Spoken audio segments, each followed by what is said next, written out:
On the night of October 17, 2002, a Thursday with clear skies and mild temperatures in Anápolis, Goiás, Carlos Eduardo Mendez, 27, and his fiancée Mariana Alves Santos, 24, attended a birthday party at the farmhouse of a mutual friend located in the rural area of the municipality. The couple had informed their families that they would return around 2 a.m., as Carlos would be working the next day as a manager at a supermarket branch, while Mariana, recently graduated in pedagogy, had an appointment at 9 a.m. for a job interview at a private school, according to witnesses present at the event. Around 11:40 p.m., Carlos and Mariana said their goodbyes, mentioning that they needed to leave. The couple had arrived at the party in a red 1998 Volkswagen Gol, owned by Carlos. The images from the only security camera installed at the entrance of the property recorded the vehicle leaving at 11:47 p.m., driven by Carlos, with Mariana in the passenger seat. The party took place at Chacara Vista Alegre, a property owned by Ricardo Goncalves, located about 18 kilometers from the center of Anápolis, in a region known as Vale das Pinheiras. The access to the property was via a dirt road in poor condition, bordered by rural properties with stretches of road without public lighting. Nearby, there were cattle farms, corn and soybean plantations, and small recreational farms. The next morning, at 8:25 a.m., Claudia Mendez, Carlos' mother, tried calling her son after realizing he hadn't returned home. Carlos' newly acquired Nokia cell phone was turned off. Worried, she called Mariana's family home, where she lived with her parents, and was told by Donna Cansecu, Mariana's mother, that her daughter had also not returned. Initially, the families thought the couple might have spent the night at a friend or relative's house, something they had never done before without informing anyone.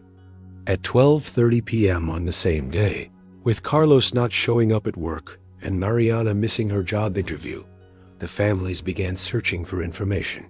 They called hospitals, close friends, and drove the route the couple should have taken on their way back from the party.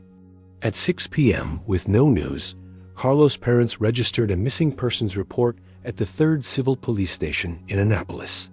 They were about to get married. They had already set the date for February 2003. They had just furnished the apartment they were going to live in. It doesn't make sense. They simply disappeared into thin air, said Sebastião Alves, Mariana's father, in his initial statement to the police. The case gained attention when authorities discovered that the couple had withdrawn 7,800 reais from their savings a week earlier to purchase appliances for their future home. This led to the initial hypothesis that they could have been victims of a robbery followed by homicide. The region where the disappearance occurred in 2002 had concerning rates of rural violence.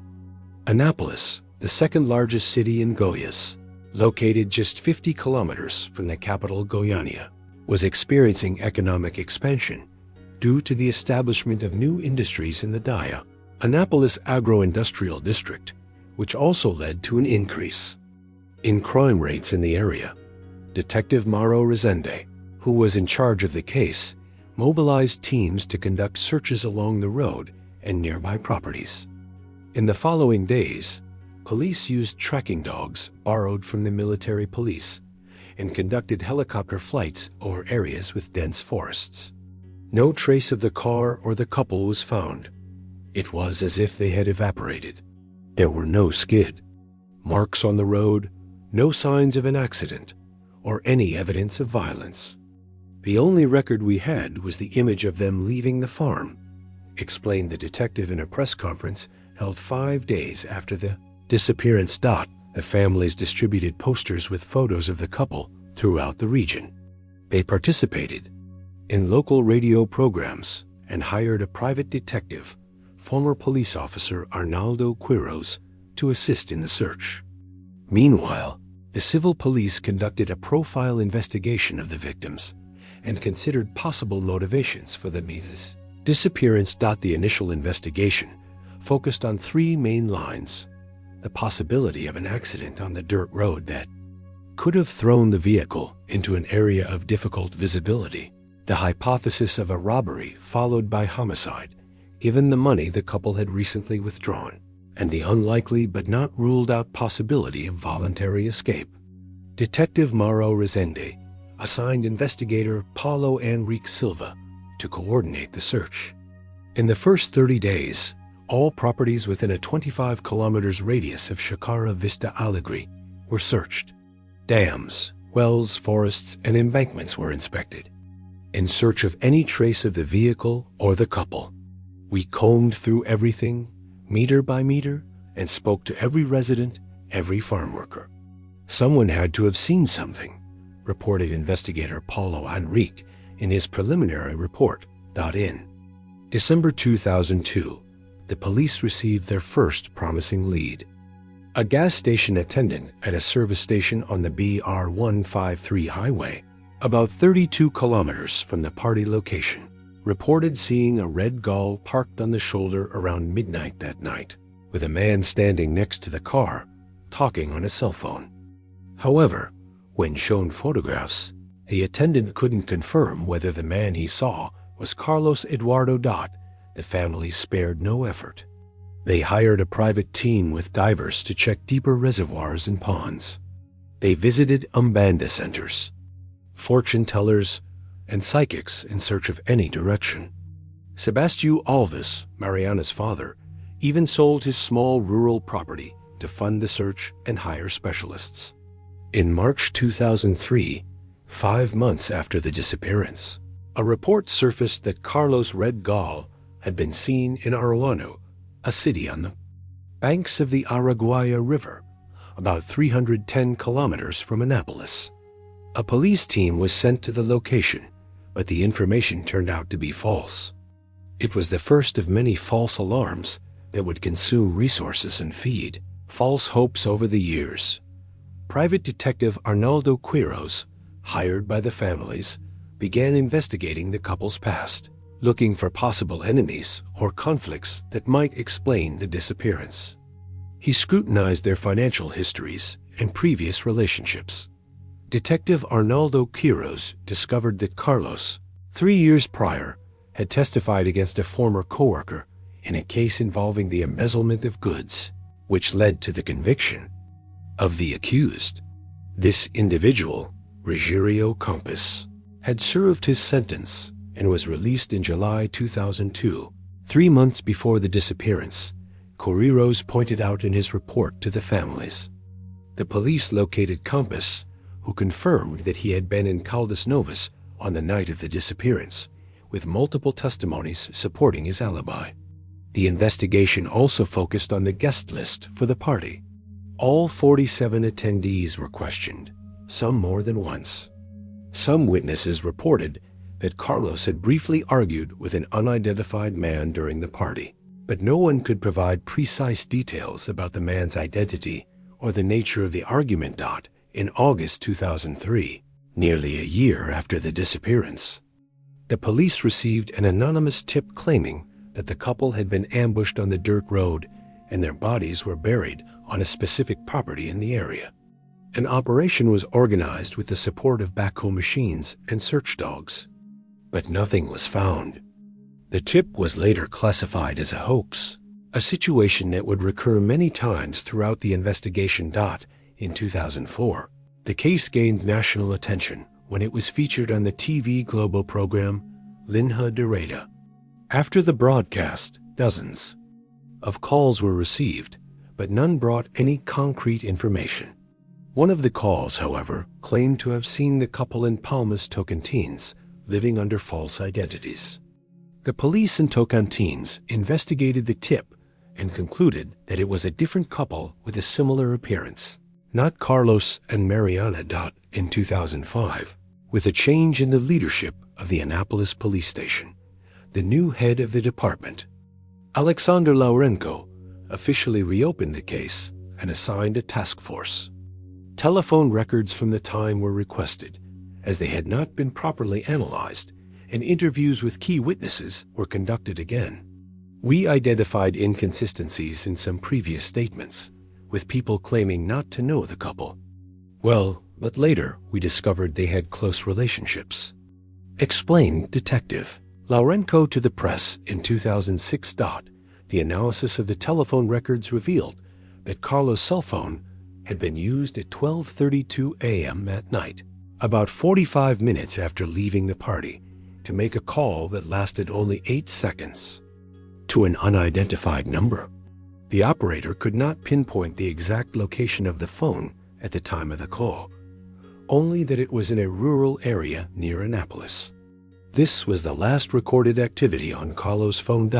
As time passed, active searches gradually slowed down, but the case remained open.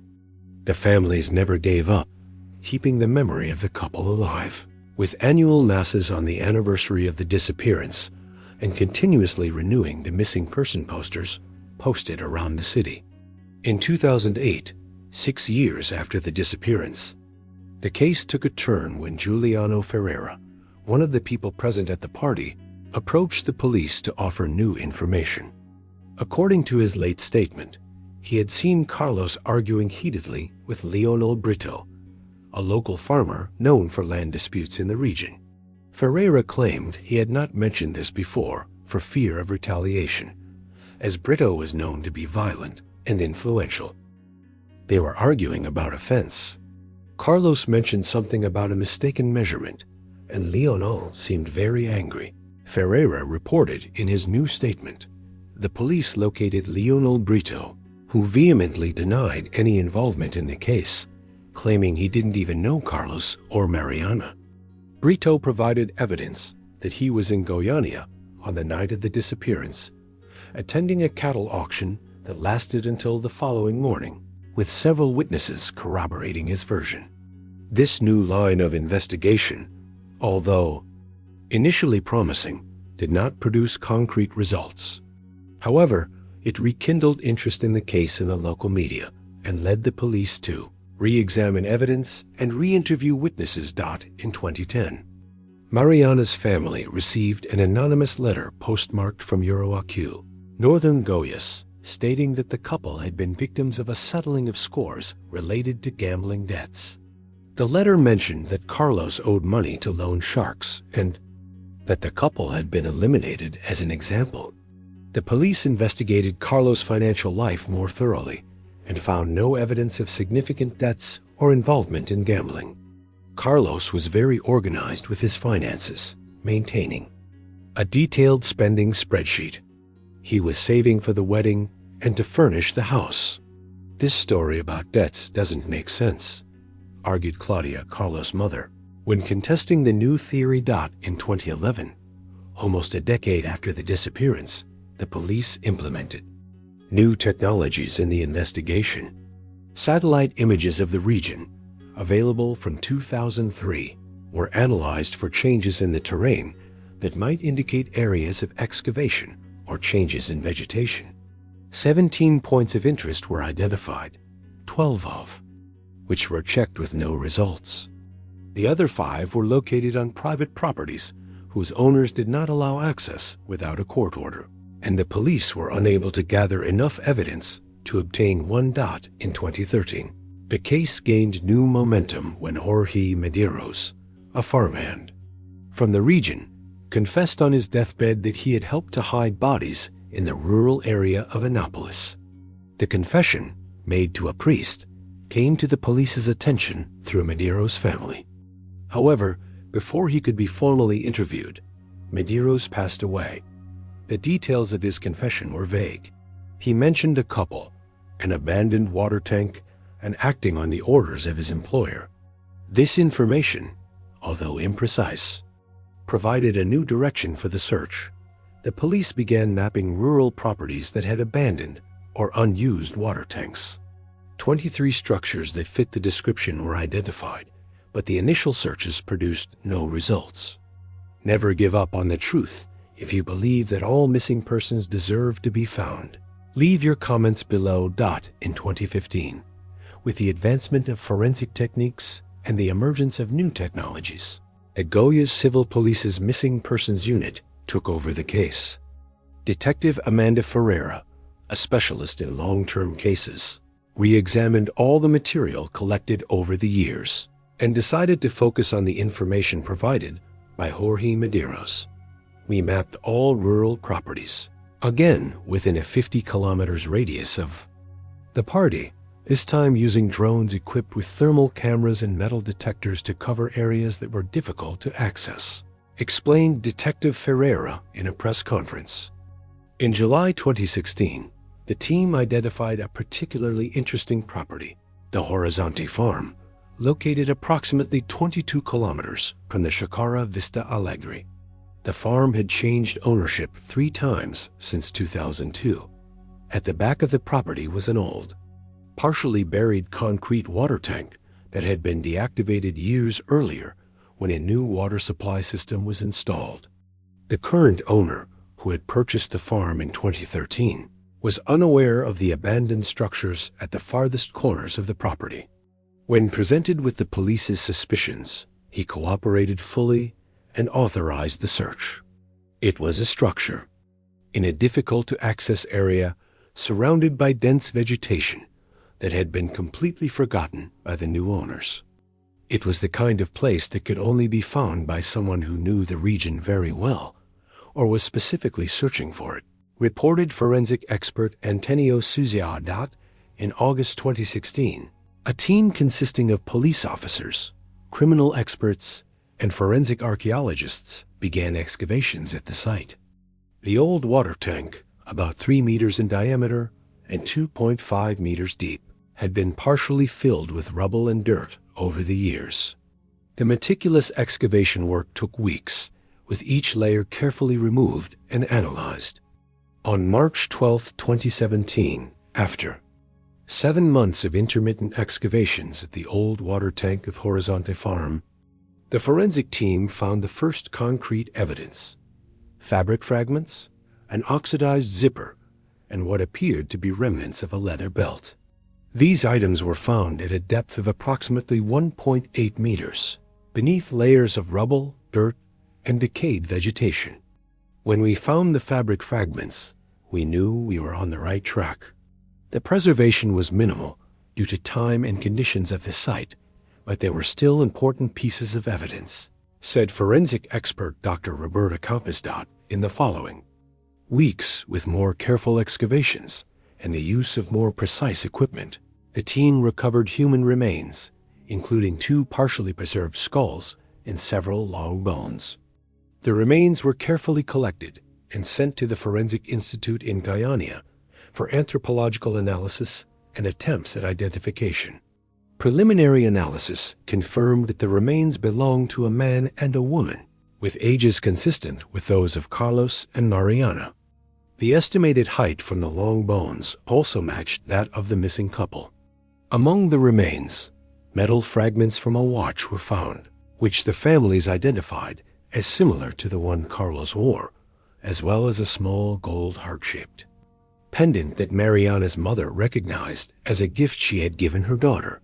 On April 27, 2017, DNA tests officially confirmed that the remains belonged to Carlos Eduardo Mendez and Mariana Alves Santos, ending 15 years of anguish and uncertainty for their families. Finally, we can give our children a proper burial. The pain never goes away, but at least now we know what happened, said an emotional Donna Consecu, Mariana's mother, upon receiving the confirmation. Forensic tests revealed more. Both victims had skull fractures consistent with blunt force trauma, indicating homicide. No bullets or gunshot marks were found, suggesting that the couple was killed by blows from a blunt object or a similar instrument. With the bodies identified, the investigation focused on discovering who committed the crime and why. Detective Amanda Ferreira revisited all the statements gathered over the years, now from a new perspective. A crucial piece of information emerged. In 2002, Horizonte Farm belonged to Ernesto Brito, the brother of Leonel Brito, the farmer who, according to the late testimony of Juliano Ferreira, had argued with Carlos at the party. Although Leonel had an alibi for the night of the disappearance, his brother Ernesto did not. We rechecked the attendance records for the cattle auction in Goiânia and confirmed that only Leonel was there. Ernesto, who rarely attended social events, had no verifiable alibi for that night, explained the detective. The police discovered that Carlos Eduardo, who worked as a supermarket manager, had recently negotiated the purchase of rural products directly from small producers, including a property neighboring Horizonte Farm. This transaction had displeased the Brito brothers, who informally controlled the trade of agricultural products in the region, acting as intermediaries between producers and buyers. Carlos had been helping small producers sell directly to the supermarket, cutting out middlemen and increasing the farmers' profits. This affected the Brito brothers' business, reported a former supermarket employee. In June 2017, the police located Ernesto Brito, who was living reclusively on a small property in rural Tocantins. Confronted with the evidence, he initially denied any involvement, but eventually partially confessed after 12 hours of interrogation. According to his confession, on the night of October 17, 2002, he and 2 employees from his farm intercepted Carlos' car on the dirt road. The initial intention, according to Ernesto, was just to scare the man and warn him to stop interfering in the region's business. However, the situation got out of control. Carlos resisted. There was a struggle. One of my men hit him with an iron bar. The girl started screaming. She panicked. We couldn't leave any witnesses, he stated coldly. According to his confession, the bodies were temporarily hidden in the woods and 2 days later transported to the deactivated water tank at the back of Horizonte Farm. The car was dismantled in a shed on the property, and the parts were sold separately to junkyards in nearby towns. Ernesto Brito, then 68 years old, was arrested and charged with double homicide and corpse concealment. The 2 former employees mentioned in the confession, identified as Josiah Silva and Manuel Nico Cordero, were also located and arrested. In their testimony, Josias confirmed Ernesto's version, adding details that corroborated the dynamics of the crime. Manuel, on the other hand, had passed away in 2011 in a work accident on a rural property in Mato Grosso. In August 2017, after exhumation and further forensic examinations, it was confirmed that both Carlos and Mariana had been struck multiple times on the head with a cylindrical and heavy object, consistent with an iron bar. Carlos also had defensive fractures on his arms, indicating he tried to defend himself from the blows. The trial of Ernesto Brito and Josiah Silva took place in March 2018. Ernesto, considered the mastermind, was sentenced to 42 years in prison for double homicide and corpse concealment. Josias received a 36-year sentence for the same crimes. Leonel Brito, Ernesto's brother, although not formally accused of direct involvement in the crime, was investigated for obstruction of justice and witness intimidation, and was later sentenced to 4 years in prison. The case sparked widespread discussion about the influence of parallel powers in rural areas of Brazil and how economic conflicts can escalate into extreme violence. It also exposed flaws in the initial investigation, which had not adequately explored connections between the victim and powerful local landowners. In April 2018, after all legal procedures were completed, the remains of Carlos and Mariana were finally buried in a cemetery in Anápolis, in a ceremony attended by hundreds of people, including local authorities and representatives from human rights organizations. 15 years of search, of uncertainty, of hope that never died. Now they can rest in peace, and so can we, declared Sebastião Alves, Mariana's father, during the funeral. The families of Carlos and Mariana created the Carlos and Mariana Foundation, a non-profit organization dedicated to helping search for missing persons and providing psychological support to families living with the anguish of uncertainty. The case of the couple from the water tank, as it became known, continues to be studied in police academies and law schools throughout Brazil as an example of investigative perseverance and how seemingly perfect crimes can be solved even after decades. If you've watched until now, it's because you care about these cases that forever mark families. Leave a comment saying, "I watched until here, so I can get to know you and see who truly cares about the search for the truth," urged the documentary makers. The resolution of Carlos and Mariana's case led to profound changes in the missing persons investigation system in the state of Goiás. In September 2018, the Legislative Assembly approved the Carlos and Mariana Law, State Law No. 245-978, which established new protocols for missing persons investigations, including the creation of an integrated database and mandatory periodic review of unresolved cases. The law also mandated the creation of a specialized missing persons unit, NELD, consisting of multidisciplinary teams made up of police officers, social workers, psychologists, and data analysis specialists. The unit implemented advanced investigative methodologies, including the use of technologies such as drones, satellite imagery, and facial recognition software. The case of Carlos and Mariana exposed serious flaws in our system. We can't bring the couple back, but we can ensure that other families don't go through the same 15 years of agony, said State Representative Patricia Vieira, the author of the law. The conviction of the Brito brothers also revealed an extensive network of influence the family maintained over local authorities. Subsequent investigations conducted by the state prosecutor's office identified that Leonel Brito had financed election campaigns for several local politicians in exchange for favors, including the shelving of previous complaints related to land grabbing and threats to small farmers. In 2019, the Operation Terra Limpa, Clean Land, a direct result of the case, led to the indictment of 2 former police chiefs, a retired prosecutor, and 3 council members for neglect of duty, passive corruption, and obstruction of justice. They had, at different times, helped divert the focus of investigations away from the Brito brothers.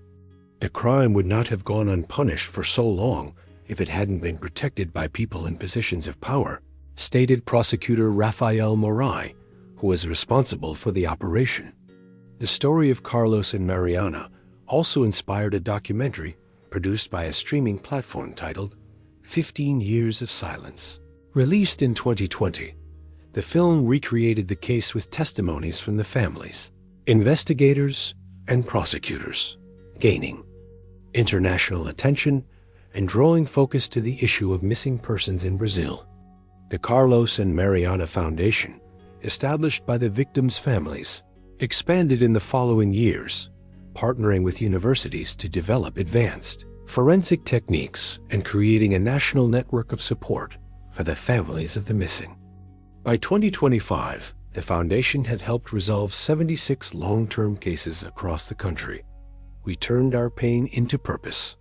Each person located, whether alive or not, represents a family that can finally have answers and begin their grieving or reunion process, explained Claudia Mendes, Carlos's mother and president of the foundation. In 2021, Ernesto Brito passed away in prison at the age of 72 from heart complications without ever showing any remorse for the crime. Josiah Silva, on the other hand, converted to religion during his sentence and began collaborating with the authorities, providing information about other crimes he had witnessed while working for the Brito family. The impact of the case extended beyond the borders of Goiás. In 2022, the National Congress approved the creation of the National Missing Persons Localization System, SNAD, directly inspired by the Goiás model, implemented after the Carlos and Mariana case. The system integrates data from all Brazilian states and uses artificial intelligence to identify patterns and connections between seemingly isolated cases. The resolution of the case also brought attention to discussions about the dynamics of power in rural Brazil. Academic studies began to analyze how coronelista, colonel-like relations, persist in certain regions of the country, creating areas where economic power and political influence override the rule of law. The case of Carlos and Mariana is emblematic of how rural Brazil still deals with structures of power parallel to the state, where the law of the strongest prevails, analyzed sociologist Dr. Helena Martins in an article published in the Brazilian Journal of Sociology in 2023. For the families of the victims, despite the lasting pain, the resolution of the case brought a form of peace.